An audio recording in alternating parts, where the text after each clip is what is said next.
ಉಗ್ರ.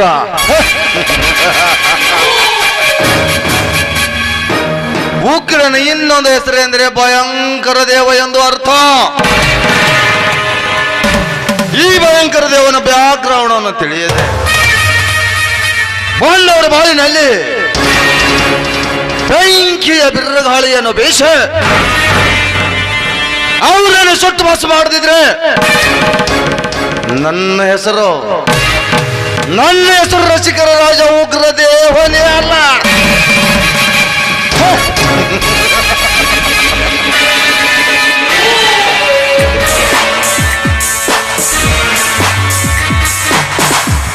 ಅದರಂತೆ ಸದಾ ನನ್ನ ಹೆಂಡತಿ ಶ್ರೀದೇವಿ. ಏನವಳ ಚಂದ, ಏನವಳ ಅಂದ, ಏನವಳ ನಡವಳಿಕೆ. ಒಟ್ಟಿನಲ್ಲಿ ಅವಳಿಗೆ ನನ್ನ ಆಸ್ತಿಯ ಆಸೆಯನ್ನು ಹಚ್ಚಿ ಅವಳಿಗೆ ನನ್ನ ಅರಮನೆಗೆ ಮಹಾರಾಣಿಯಾಗಿ ಮಾಡಿಕೊಳ್ಳುವುದೇ ಈ ಉಗ್ರದೇವನ ದೃಢ ನಿರ್ಧಾರ.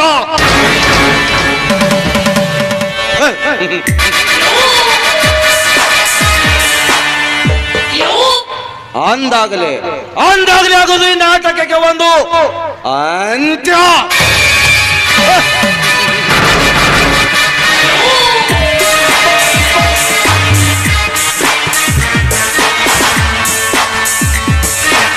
ಸಮುದ್ರ, ಸಮುದ್ರ,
ಉಗ್ರದೇವ, ಇಂದ ನಿಮ್ಮ ಹುಟ್ಟು ಹಬ್ಬದ ದಿನ ಅಲ್ಲವೇ?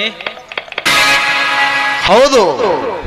ಆದರೆ ಸಮುದ್ರ, ನೀ ಯಾಕೆ ಇಷ್ಟೊಂದು ಸಂಭ್ರಮದಿಂದ ಇರುವೆ?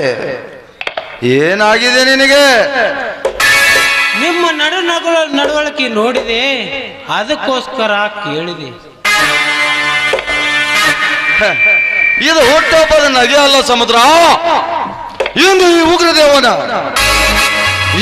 ಎದೆಗಟ್ಟು ನಿಲ್ಲುವವರ ಬಂಟರ ಘಟ್ಟ ಉರುಳಿಸುವ ಅರ್ಭಟದ ನಗೆ ಇದು. ಅಂದರೆ ನಿಮ್ಮ ಮಾತಿನ ಅರ್ಥ? ನೋಡು ಸಮುದ್ರ, ನನಗೆ ಎದುರಾಗಿ ನಿಂತ ನಿಗರಾಡುವ ನರಮಾನವರ ನರ ಕತ್ತರಿಸಿ ರಕ್ತವನ್ನು ಹರಿಸಿ ಅವರನ್ನು ನರಕಕ್ಕೆ ಪಾರ್ಸಲ್ ಮಾಡುವುದೇ ಈ ಉಗ್ರದೇವರ ಧರ್ಮ. ಅರ್ಥವಾಯ್ತು ಉಗ್ರದೇವ, ಅರ್ಥವಾಯ್ತು. ಆದ್ರೆ ಆ ಪೊಲೀಸ್ ಇನ್ಸ್ಪೆಕ್ಟರ್ ಅಶ್ವಥ್ ಇದಕ್ಕೇನಾದ್ರೆ ಅಡ್ಡಿ ಆದ್ರೆ ಏನು ಮಾಡುವುದು? ಅದಕ್ಕೆ ನೀನು ಏಕೆ ಚಿಂತೆ ಮಾಡುತ್ತಿರುವೆ ಸಮುದ್ರ? ಆ ಪೊಲೀಸ್ ನಾಯಿಯನ್ನು ನನ್ನ ಮನೆಗೆ ಕರೆಯಲು ಹೇಳಿದ್ದೇನೆ. ಈಗಲೇ ಬರಬಹುದು ಅವನು.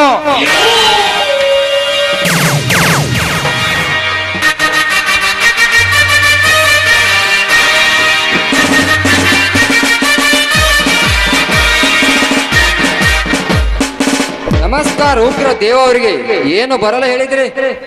ನಮಸ್ಕಾರ ಇನ್ಸ್ಪೆಕ್ಟರ್ ಸಾಹೇಬರಿಗೆ.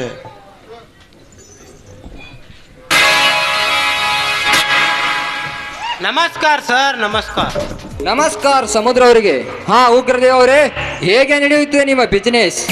ಸಾಹೇಬ್ರೆ, ನಿಮ್ಮ ಸಹಕಾರ ನಮಗೆ ಇದ್ರೆ ಇಡೀ ತಾಲೂಕಿನಲ್ಲೆಲ್ಲ, ಇಡೀ ಜಿಲ್ಲೆಯಲ್ಲೇ ನಮಗೆ ಯಾವ ತೊಂದರೆನೇ ಇಲ್ಲ. ಈ ಕಾಕಿ ನಿಮ್ಮ ಕಾರ್ಯಕ್ಕೆ ಕಳಂಕ ಬರದಾಗೆ ನೋಡಿಕೊಳ್ಳುವುದೇ ಈ ಅಶ್ವತ್ಥನ ಚಲ ನಿರ್ಧಾರ.